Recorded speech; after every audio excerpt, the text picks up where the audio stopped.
Science tells us that the experiences we have in the first years of our lives actually affect the physical architecture of the developing brain. This means that brains aren't just born, they're also built over time based on our experiences. Just as a house needs a sturdy foundation to support the walls and roof, a brain needs a good base to support all future development. Positive interactions between young children and their caregivers literally build the architecture of the developing brain. Building a sturdy foundation in the earliest years provides a good base for a lifetime of good mental function and better overall health. So just how is a solid brain foundation built and maintained in a developing child? One way is through what brain experts call serve and return interactions. Imagine a tennis match between a caregiver and a child, but instead of hitting a ball back and forth across a net, various forms of communication pass between the two, from eye contact to touch, from singing to simple games like peekaboo. These interactions, repeated throughout a young person's developing years, are the bricks that build a healthy foundation for all future development.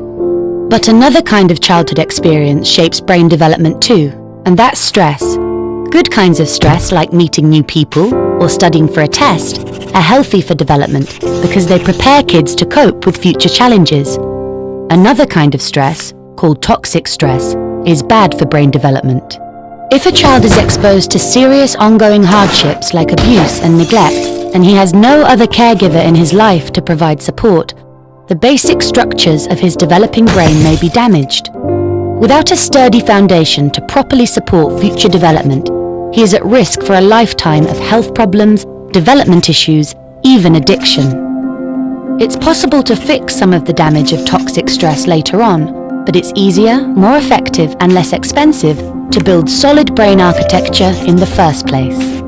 One of the things building sturdy brain architecture supports is the development of basic emotional and social skills, an important group of skills which scientists call executive function and self-regulation, can be thought of like air traffic control in the child's mental airspace.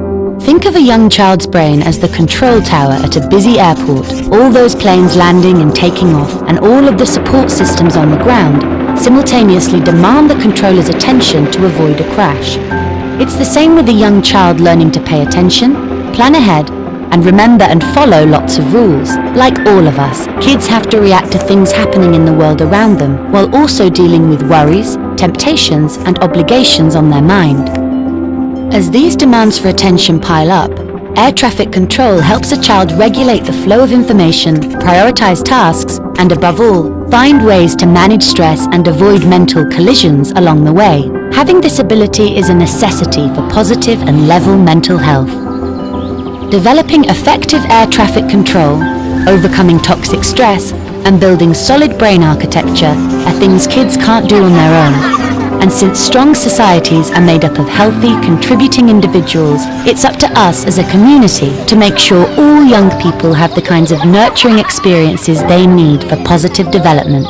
To build better futures, we need to build better brains.